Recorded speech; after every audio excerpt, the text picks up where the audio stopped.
केजरीवाल जी कहते हैं इसी बात को लेकर कि तानाशाही है मोदी जी का, उनको काम नहीं करने दिया जा रहा है और जो है ईडी और सीबीआई को जो है लगा दिया गया है लोकसभा चुनाव को ध्यान में रखते हुए कि केजरीवाल को हटा दिया। एक बात को समझ लीजिए कि अरविंद केजरीवाल को या उनके जिन मंत्रियों को जेल भेजा गया है वो मोदी जी की सरकार ने नहीं भेजा है, वो भाजपा ने नहीं भेजा है और ना मोदी जी की सरकार के पास ये अधिकार है। यदि अरविंद केजरीवाल या उनके मंत्रियों ने या उनके फॉर्मर डिप्टी चीफ मिनिस्टर ने भ्रष्टाचार किया है तो उनको जेल भेजने का काम अदालत ने किया, कोर्ट ने किया है और अब कोर्ट ने ये पाया है कि इनको जमानत नहीं दी जा सकती है क्योंकि इन्होंने भ्रष्टाचार किया है।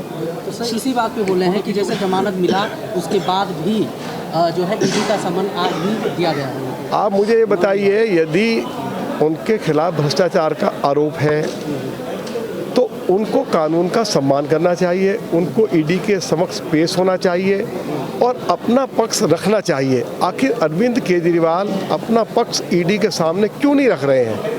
उनको जमानत मिल गई है तो इसका मतलब ये नहीं है कि केस क्लोज हो गया है या उसमें फर्दर जांच पड़ताल नहीं होगी।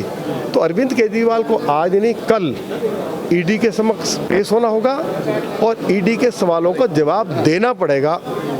मैं ये स्पष्ट कर देना चाहता हूँ। सर दक्षिणी दिल्ली से जुड़ा हुआ एक सवाल है सर, कि जो मदनपुर खादर इलाके में जो रोहिंग्याओं की बस्तियां बस गई, पिछली बार जब कार्रवाई करने गई थी एमसीडी के जो वहाँ पे बुलडोजर लेकर के कार्रवाई नहीं होने दी गई। सर आप इस दिल्ली का आप सांसद ही एक तरह से, अगर लोगों की जो जनभावना है तो इस बाबत क्या कर रही हैं, क्योंकि इनकी वजह से लॉ एंड ऑर्डर की सिचुएशन जहाँ भी ये होते हैं ये जरूर क्रिएट होती है। देखिए, मदनपुर खादर जो है वो साउथ दिल्ली का पार्ट नहीं है, वो ईस्ट दिल्ली का पार्ट है। मोदी जी ने देश में सीए कानून लागू कर दिया है। जो हिंदू, सिख, ईसाई, बौद्ध, जैन पाकिस्तान से, अफगानिस्तान से, बांग्लादेश से लुट पिट कर आए हैं, बहन बेटियों की इज्जत लूट ली गई, मंडप से उठा लिया गया। उस मजबूरी के चलते हुए उन्होंने भारत में शरण ली है, उनको नागरिकता दी जा रही है और जो बड़ी संख्या में बांग्लादेशी घुसपैठिए और रोहिंग्या जो नशे का व्यापार कर रहे हैं, जो घरों में घुसकर चोरी और डकैती करते हैं और जिन घरों में वरिष्ठ नागरिक रहते हैं वो अपना उसकी जानकारी लेकर और फिर उन घरों में जाकर चोरी डकैती करते, कई बार सीनियर सिटीजन्स का मर्डर भी उनके द्वारा किया गया है। तो इन सभी घुसपैठियों को बाहर निकालने का इंतजाम मोदी जी की सरकार करेगी, चाहे अरविंद केजरीवाल जितना चाहे विरोध कर लें।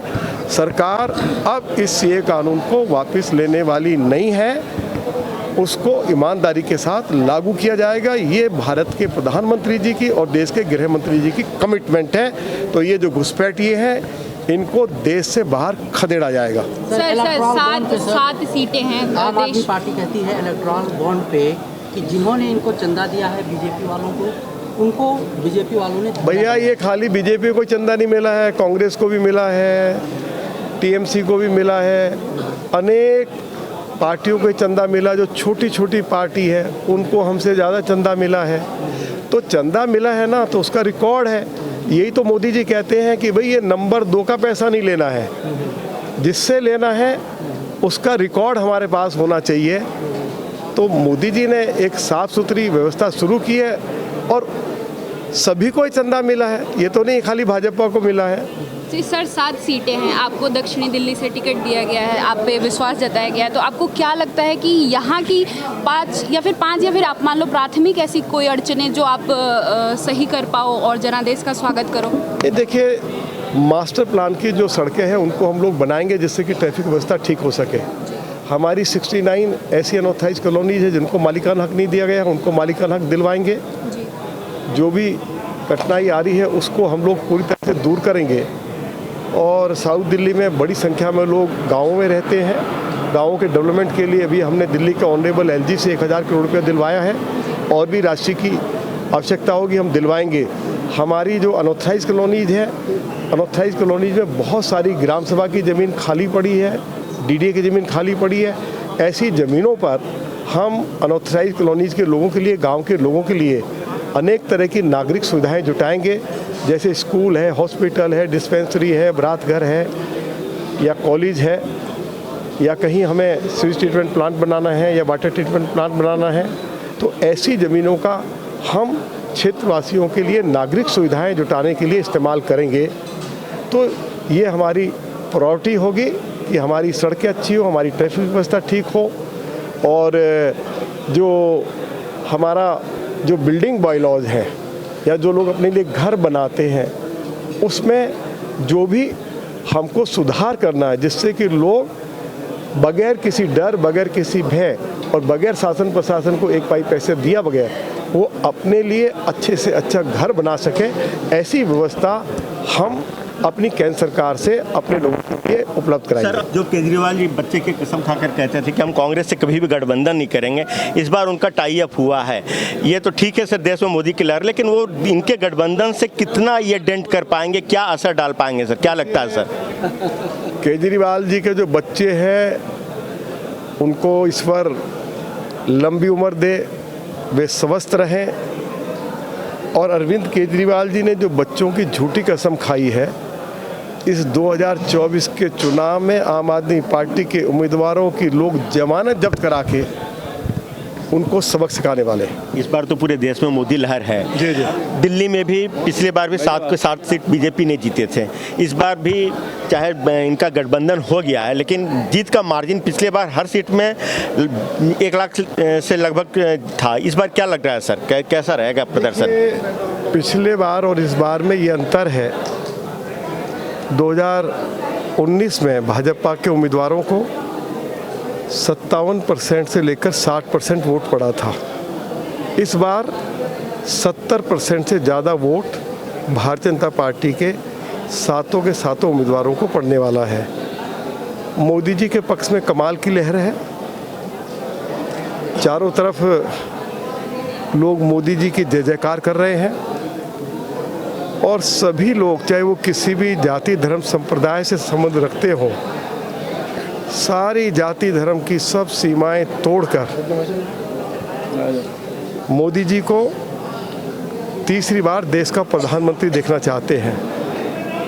और देशवासियों की भी यही इच्छा है कि 400 से ज़्यादा सीटें मोदी जी को हम जिता कर दें, जिससे कि वो बहुत ही शान के साथ तीसरी बार देश के प्रधानमंत्री बने।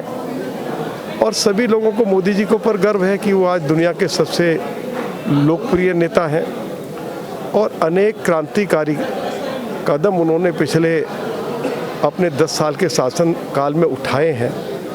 तो लोग उनके कामों से पूरी तरह से गदगद हैं। साउथ दिल्ली से रामवीर सिंह बिधूरी चुनाव नहीं लड़ रहा है, चुनाव श्री नरेंद्र मोदी जी के नाम पे लड़ा जा रहा है।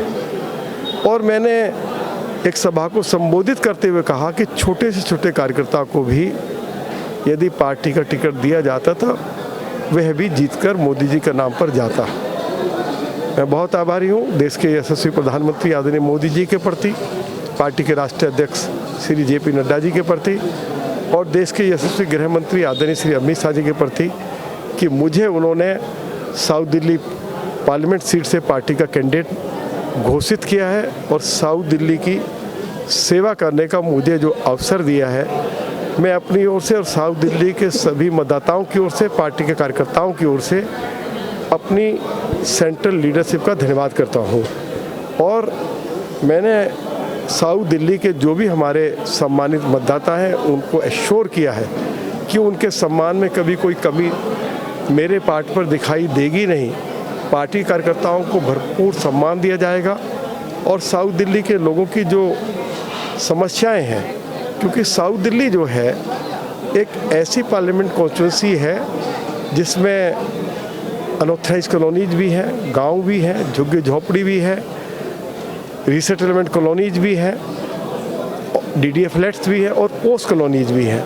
तो उनकी अलग अलग तरह की समस्याएं हैं। इन पिछले 9 सालों में अरविंद केजरीवाल की सरकार ने दिल्ली को पूरी तरह से बर्बाद कर दिया और अरविंद केजरीवाल की सरकार ने दिल्ली को बहुत ही बेदर्दी के साथ लूटा भी है।